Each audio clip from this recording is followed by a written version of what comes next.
하늘의 창문들이 열려 40주야를 비가 땅에 쏟아졌더라. 바닷물이 과거에 대륙을 덮었던 적이 있었다는 것입니다. 노아의 홍수 사건이 있었다.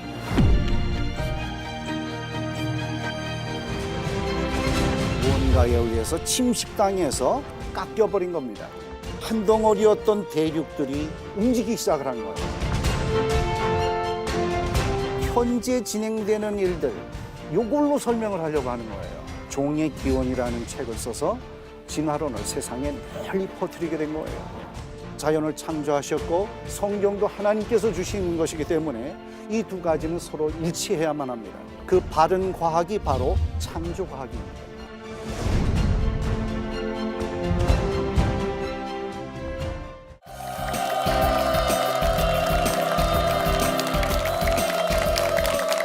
평안하셨습니까? 네, 저는 창조과학 탐사여행의 박창성 목사입니다. 저는 창조과학 선교 사역을 하고 있습니다. 주로 하는 일은 우리 성경 중에서 특히 믿기 어렵고 이 시대에 많은 도전을 받고 있는 창세기에 대한 믿음을 강화하는 그런 사역을 하고 있습니다. 네, 이번 시간에는 창조과학 탐사여행 5번째 시간을 이어가게 되었습니다. 네. 오늘 저희가 탐사여행 갈 곳은 어디냐 하면은 저한데이라는 곳입니다.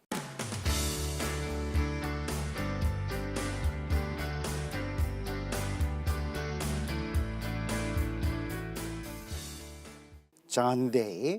네, 이곳은 미국의 오레곤주에 있습니다. 네, 서북부 지역인데요. 이곳은 어떤 특징이 있는가 하면요, 아주 다양한 노아의 홍수의 흔적을 우리가 발견할 수 있는 그런 곳입니다. 기대해 보십시오. 네. 무언가에 의해서 침식당해서 깎여버린 겁니다. 바다로 되돌아갈 때 많은 침식을 일으키게 됩니다. 근데 이 구암은 아무데나 있지가 않아요. 먼 곳에 그 암석이 있는데 그 부스러진 것들이 여기 널려서 있는 거예요. 이 사진을 한번 보세요. 네, 참 아름답죠? 네. 여기를 Painted Hill이라고 얘기합니다. Painted Hill. 그러니까 수채화 그림 그린 것처럼 그렇게 언덕이 형성이 돼 있어요. 이런 비슷한 모습을 혹시 전에 보셨습니까? 우리 지난 시간에 그 규화목 공원이라는 곳에 그 규화목 화석들이 널려 있는 곳, 거기 페인티드 데저트라는 곳이 있었어요. 거기하고 아주 유사한 모습을 갖고 있습니다. 네. 여기는 물론 지리적으로 아주 멀리 떨어진 곳입니다. 관련이 없는 곳인데도 이렇게 같은 지형이 나타나고 있습니다. 자, 이 지역은 어떤 이유로 이런 지형이 형성되었는가? 제가 가까이 가서 봤습니다. 네. 보니까 그 물질이 점토하고 그리고 화산재가 섞여 있는 물질인데 그렇게 쌓여 있는 거예요. 네.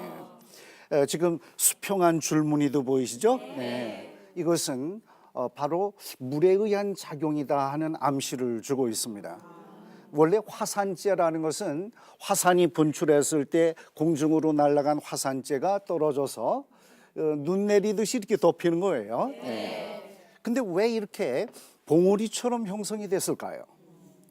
이것은 바로 나중에 그 쌓여진 화산재들이 물의 작용으로 인해서 이렇게 봉우리를 이룬 것이 아닌가, 이렇게 생각해 볼 수 있습니다. 네. 제가 그걸 왜 잘 아냐면요, 제가 대학 다닐 때 하숙집에 물난리가 난 적이 있습니다. 학교가 끝나서 아주 휘파람 불면서 신나게 갔더니 홍수로 물이 잠겼어요. 네, 그래서 집에도 못 들어가고 한참 기다렸다가 물이 빠진 다음에 방에 들어갔는데 꼭 이런 모양으로 방 안에 토사가 쌓여 있더라고요. 그러니까 홍수가 지나가고 나면 이 토사를 운반해 가지고 이렇게 맴돌이가 생기는 이런 곳에 쌓고 할 때 바로 이런 모습을 가질 수 있습니다. 그러니까 이 지역에 한번 물난리가 났다, 홍수가 있었다는 것을 우리는 알 수가 있습니다. 그것들을 뒷받침해주는 다른 것들을 보면 여기 사진에서 보시는 바와 같이 퇴적층이 보입니다. 수평한 줄무늬가 보이고요. 여기도 그런 퇴적층이 두껍게 쌓여 있죠. 그러니까 과거에 이 지역에 홍수가 있었다는 것을 우리는 짐작해 볼 수 있고요. 또 한편 이 지층이 끊어져 있습니다. 이 옆에는 없어요. 이것은 수평하게 넓게 쌓여졌던 지층이었을 텐데 이것이 무언가에 의해서 침식당해서 깎여버린 겁니다. 우리는 앞서서 그 내용을 공부한 적이 있었어요. 노아의 홍수는 바닷물이 대륙을 넘쳐서 해일로 휩쓴 그런 홍수였다고 말씀드렸습니다. 그러니까 그 해일이 휩쓸 때 두꺼운 퇴적층이 이루어지고 그 물이 다시 바다로 되돌아갈 때 많은 침식을 일으키게 됩니다. 그럴 경우에 이와 같은 지형이 남을 수 있어요. 지금 여기도 보시면 그 수평한 줄무늬가 보이는데 이런 곳은 조금 기울어져 있죠. 그러니까 수평하게 쌓였던 지층들이 지각 변동들에 의해서 구부러졌다, 기울어졌다 하는 것을 볼 수 있습니다. 그러니까 과거에는 큰 변화가 있었다는 것을 우리는 이런 증거들을 통해서 알 수 있습니다. 또 이 사진을 한번 잘 보십시오. 이것은 어떤 모습이냐 하면은요, 그 꼭대기를 보면은 수평한 지층 위에 까만 암석이 있습니다. 조금 가까이 가서 보시면은 더 잘 보일 것 같아요. 위에 조금 남았죠. 이게 바로 뭐냐 하면 현무암이라는 암석이에요. 우리나라에서는 어디서 많이 볼 수 있는 암석이라고 했죠? 제주도입니다. 돌하루방, 맷돌도 만들고 그러는 구멍이 뻥뻥 뚫려 있는 돌이죠. 현무암입니다. 그러니까 이것은 용암이 흘러나와서 굳어졌을 때 이루어지는 그런 암석인데 이 현무암이 원래는 흘러나와서 쭉 퍼져 있을 거 아니에요? 그런데 다 깎여버리고 요 부분, 꼭대기 요것만 남아있는 겁니다. 앞에 그림 사진을 다시 한번 보시죠. 왼쪽과 오른쪽에 각각 봉우리 꼭대기에 조금 남아 있습니다. 나머지는 다 사라져 버렸어요. 이것들이 어디로 갔을까 매우 궁금합니다. 만약에 이것이 우리가 현재 생각하는 것처럼 풍화에 의해서 우리가 오랜 세월에 걸려서 이 암석이 늘어났다 줄어들었다 온도 변화에 의해서 부서지고 그래서 이것이 깎여진 것이라면, 떨어진 거라면 거기 뭔가 부스러기가 있을 법한데요. 그리고 그 부스러기들이 어딘가가 또 쌓여졌어야 될 텐데 이 주변에서 발견할 수가 없습니다. 이건 웬일일까요? 이것은 바로 홍수에 의해서 깎였기 때문에 그 센 홍수물이 그것들을 다 휩쓸고 먼 바다로 운반을 했으니까 이 지역에서 볼 수가 없는 것입니다. 이렇게 우리는 생각할 수 있어요. 그리고 또 한 가지 중요한 게 있습니다. 지금 여기 보시면은 여기도 퇴적층이 보여요. 근데 이것을 구성하고 있는 물질이 뭔가 하고 가까이 가서 봤습니다. 그랬더니 이것은 이런 걸로 이루어져 있어요. 일부 떨어진 거, 부서진 거, 밑에 떨어진 걸 관찰해 봤습니다. 그러니까 뭐가 보입니까? 무슨 구슬알 같은 것들이 많이 박혀 있죠? 이것은 모래로 이루어진 삶 그런 것이 아니고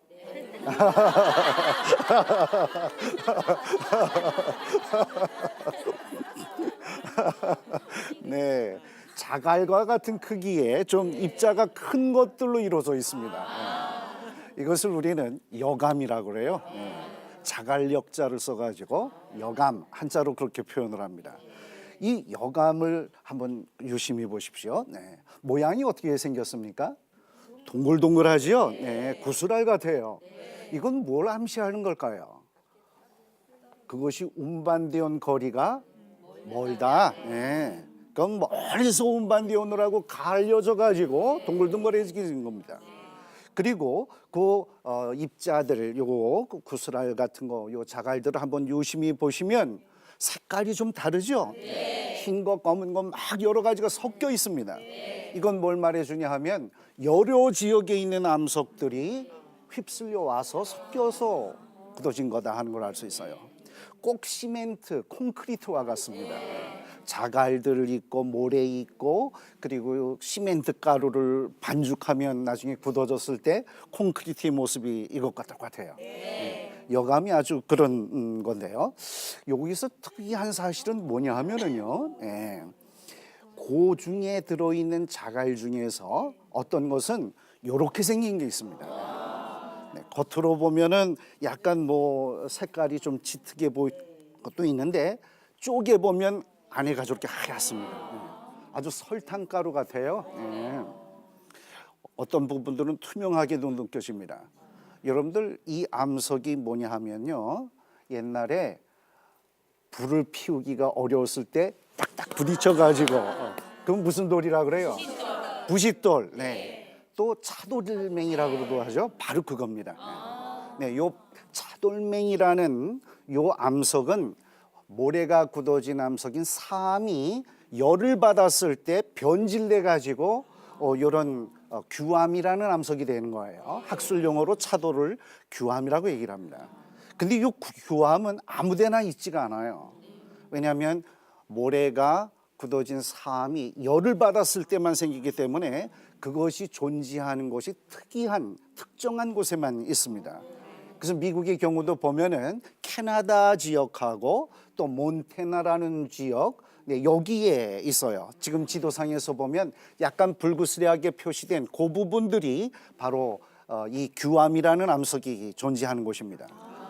근데 이 규암이라는 암석이 파편들, 부스러진 그 자갈들이 아주 먼 곳에 퍼져 있는 거예요. 근데 바로 이 잔데이라는 데 들어있는 그 여감 속에 요 규암이라는 그 차돌맹이들이 들어있는 겁니다. 근데 이 지역으로부터는 몇 시간이나 떨어진 곳이에요. 최소한 서너 시간씩 이렇게 먼 곳에 그 암석이 있는데 그 부스러진 것들이 여기 널려서 있는 거예요. 주변에. 이걸 우리는 어떻게 설명을 해야 될까요? 이건 비유해서 말씀드리자면 부산에 그 큰 암석이 있는데 그것에 부스러진 파편이 서울에 와서 발견이 됐다. 네. 그렇다면 여러분 어떻게 생각을 하시겠어요? 바람이 불어가지고 날려보냈을까요? 그건 어려운 일입니다. 네. 그리고 또 혹시 강이 운반했을까요? 부산에서 서울 오는 강이 있습니까? 없죠. 네. 그러니까 이렇게 여러 시간 멀리 떨어진 곳에서 높은 산을 넘고 이렇게 올 수 있는 방법이 무엇인가? 이걸 생각해 보면 이 전 지역을 휩쓰는 그런 홍수가 있었음을 볼 수가 있는 겁니다. 네. 이것도 아주 중요한 증거 중에 하나예요. 이 언덕을 다 덮는 그런 홍수물이 잠겨 있을 때 그 물이 낮은 곳을 통해서 더 많이 흘러가게 됩니다. 낮은 부분이 더욱 깊게 패이고 워러갭이라고 얘기하는데요. 자, 여러분들 제가 퀴즈 하나 낼게요. 요 사진, 요 산이 아주 참 귀엽게 생겼네요. 네. 이거 어딘지 아십니까 혹시? 아, 네, 아시는군요. 네, 마이산입니다. 한국이에요. 마이산, 말 귀처럼 생겼다고. 네, 그래서 마이산이라고 부르죠. 네. 그런데 이 마이산이 말이에요. 바로 지금 제가 말씀드린 그런 여감으로 이루어져 있습니다. 꼭 콘크리트 같아요. 자갈들이 잔뜩 들어있는데 미국의 잔디에 있는 것보다 더 큰 자갈들이 박혀 있습니다. 네. 이것이 2,000m나 쌓여 있는 거예요. 야, 저는 그 2,000m나 쌓여졌다는 것, 이걸 보면 우리나라에도 큰 격변이 있었다는 것을 짐작할 수 있습니다. 2,000m 쌓이는 것이 쉬운 일이 아닙니다. 산도 2,000m 넘는 게 많지 않잖아요. 그런데 2,000m씩 쌓인다. 어떻게 해서 이런 자갈들이 2,000m 쌓일 수 있을까? 제가 볼 때는 한반도에도 격변이 있었다. 그런 것을 생각합니다. 그래서 지금은 현대 지질학계에서는 이 마이산이 형성된 것을 다르게 해석을 하고 있지만 저는 우리 한반도에서도 이 격변이 있었다는 것을 이런 것을 통해서 알 수 있기 때문에 다시 지질 조사를 새로 해야 할 필요가 있다는 것을 저는 느끼고 있습니다. 보세요, 이 마이산 수직절벽이 있잖아요. 이것들이 풍화에 의해서 이런 수직 절벽을 만든다는 것이 쉽지 않은 일입니다. 네. 네. 이것은 어떤 다른 사건이 이와 같은 퇴적을 이루었고 그리고 깎아서 이런 봉우리를 남긴 것이 아닌가, 저는 그렇게 생각을 하고 있습니다. 그리고 또 한 가지 재미있는 지형을 또 잔디에서 볼 수가 있는데 그건 바로 이겁니다. 여러분들 한번 잘 보세요. 무엇이 보입니까? 네. 앞에 뭔가 언덕 같은 게 좀 보이죠? 네. 근데 언덕을 자세히 보면 이빨 빠진 것처럼 보이네요. 왜 이런 일이 일어났을까요? 이거 참 이상하잖아요. 네. 이 언덕, 모래 언덕과 같은 이런 높은 곳인데 패여 있어요. 그래서 지금 자연적으로 패여 있는 곳인데 도로를 그 사이로 내 가지고 쉽게 지나갈 수 있도록 그렇게 만든 겁니다. 네. 근데 이런 지형을 워러갭이라고 얘기하는데요. 네, 영어로는. 네. 근데 이 지형이 왜 만들어진 것일까? 이게 굉장히 궁금합니다.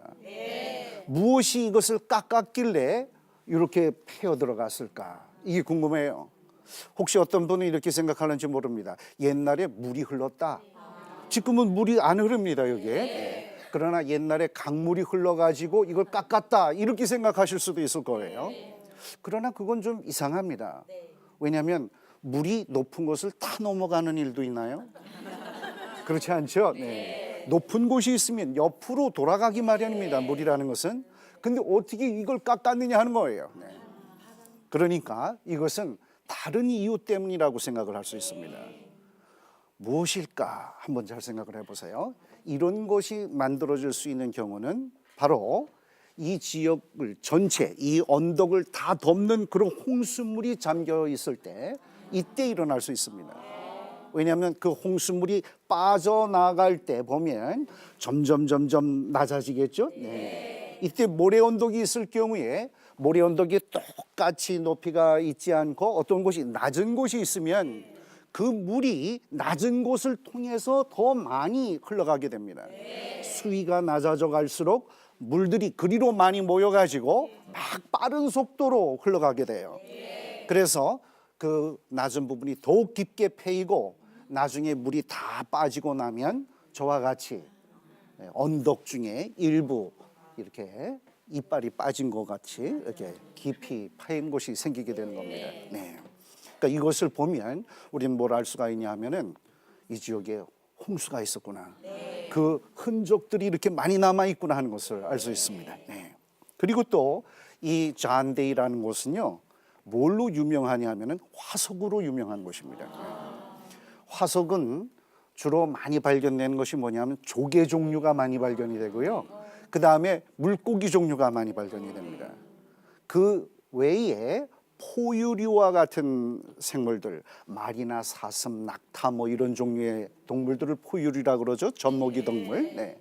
이 동물들은 굉장히 희귀해요, 화석이. 근데 세계에서 가장 많이 화석이 발견되는 곳이 바로 그 포유류의 화석이 발견되는 곳이 바로 여기입니다. 네. 뭐 그 이외에도 많은 다른 화석들도 많지만요. 제가 지금 화석을 채집하고 있는 장면입니다. 네. 뭔가 발견해가지고 좋아하고 있네요. 네. 네. 이 암석들을 이렇게 잘 쪼개 보면요, 딱 갈랐을 때 거기 화석이 나타나는 경우가 있습니다. 저는 여기서 식물의 화석을 많이 발견을 했습니다. 아주 식물들이 많이 들어있는데요. 식물 화석이 되는 일도 쉽지가 않습니다. 왜냐하면 떨어지면 낙엽이 이곳이 다 분해되고 썩고 그러잖아요. 근데 고스란히 잘 보존됐다는 것은 홍수물에 의해서 두꺼운 퇴적물이 덮여졌기 때문에 분해될 기회가 없었던 것입니다. 그러니까 이것은 홍수의 중요한 증거라고 볼 수 있죠. 다들 진화론적인 해석을 해놓고 있어요. 진화한 것이 아니라, 저절로 나온 것이 아니라 과거에 급격한 격변인 노아의 홍수 사건이 있었다. 바르게 해석하는 그런 과학이 바로 창조과학이다. 이 지역에는 박물관이 있습니다. 이 박물관 안에 많은 화석들을 보존해 놓고 있어요. 여기 보시면은 나무 잎사귀 화석이 보입니다. 또 나무 줄기 화석들도 보이고요. 네. 그리고 여기 보시는 건 가운데 뭐가 뼈다귀가 보이네요. 네, 이게 바로 동물 뼈입니다. 네, 네. 그리고 이 머리 부분에 이빨도 보이고 그래요. 네. 이같이 포유류의 화석이 많이 발견되는 곳이 바로 이 지역입니다. 네. 그런데 이 박물관 내용을 보면은요 어떻게 되어 있냐면은 여기에 그림이 그려져 있는데 이 내용은 우리 지구상에서 존재하는 생물들, 인간을 비롯해서 개라든지 무슨 개구리라든지 물고기 이런 것들이 어떻게 존재하게 됐느냐, 지구상에 나타나느냐, 이것을 바로 이 그림을 통해서 설명하고 있는 겁니다. 그러니까 여기 보면은 처음에는 하나로 시작이 됐다고 이렇게 표현을 하고 있어요. 그러니까 원시 상태의 생물, 무생물로부터죠. 아주 간단한 생물, 박테리아나 아메바 같은 이런 간단한 생물로부터 시작을 해서 이것이 점점 진화해서 개가 된 것도 있고 고양이도 되고 여러 종류의 다양한 생물이 존재하게 됐다. 이렇게 설명하는 거예요. 이게 바로 소위 무슨 이론이에요? 진화론입니다. 지금 여기도 보면은 에볼루션에 대한 evolving, 진화했다 이런 내용들이 있잖아요. 네. 그래서 이 박물관에는 보면은 이 화석이라든지 뭐 이런 자료들을 다들 진화론적인 해석을 해놓고 있어요. 그러니까 이런데 들어가서 구경을 하고 나면 이게 진화가 사실이구나 이렇게 판단하고 나올 거 아닙니까? 네. 그러나 우리가 지금까지 쭉 몇 차례 탐사 여행을 통해서 알게 된 사실은 뭐냐면 그게 아니다. 우리 지구는 과거에 급격한 격변인 노아의 홍수 사건이 있었다. 그때 생물들이 죽어 들어간 거예요. 그 시체가 오늘날 화석으로 발견되는 겁니다.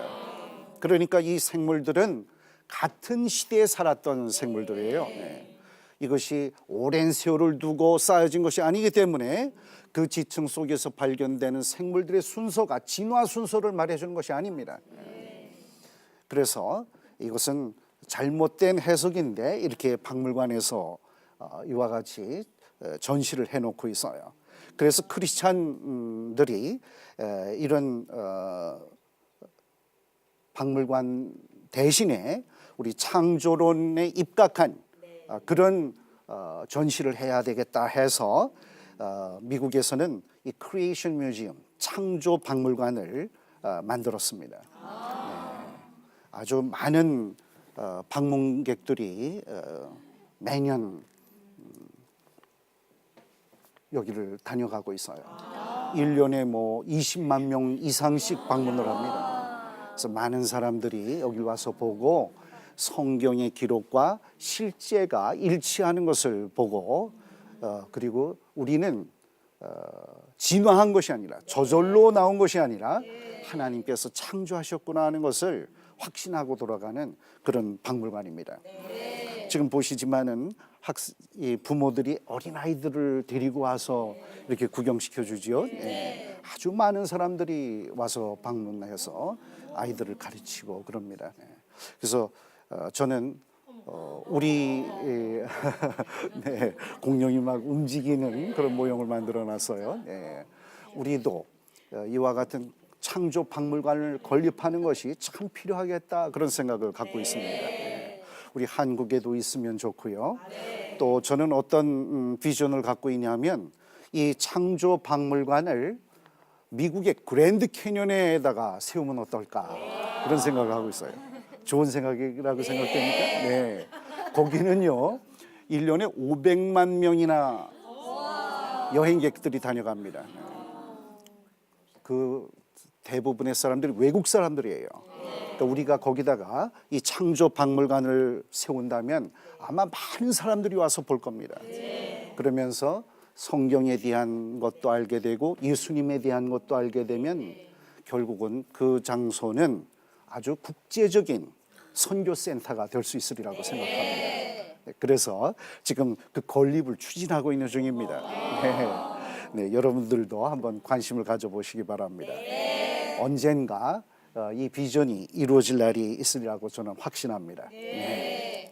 자, 이제 우리는 무엇을 깨달아야 하는가 하면은 지금까지 이 존 데이 그리고 앞서서 몇 차례 탐사 여행을 통해서 우리가 깨달을 수 있었던 것은 실제와 그리고 성경의 기록이 일치한다는 것을 봤죠? 네. 그러니까 더 성경을 잘 믿으실 수 있겠습니까? 네. 그렇습니다. 아는 것과 믿는 것이 일치해야 되고, 그리고 균형을 이루는 어느 한쪽으로 치우치지 않는 그런 신앙을 가지는 것이 가장 바람직한 신앙이다. 이렇게 생각이 됩니다. 네. 그래서 우리 지금 창조 과학은 어떻게 제가 말씀드릴 수 있냐 하면은 이 하나님께서 창조하신 피조물의 세계인 바로 이 자연을 바르게 해석하는 그런 과학이 바로 창조과학이다. 그렇게 말할 수 있습니다. 요새 말로 얘기하자면 착한 과학입니다. 네. 예. 그래서 우리 자연을 통해서 얻는 것과 성경을 통해서 하나님께서 주시는 말씀은 서로 모순되지 않고 상충되지 아니하고 서로 일치한다 하는 확신을 여러분들이 가지시기 바랍니다. 네. 오늘은 여기까지 하고요. 다음 시간에는 우리가 옐로스톤으로 가도록 하겠습니다. 네, 다음 시간에 뵙겠습니다. 안녕히 계십시오.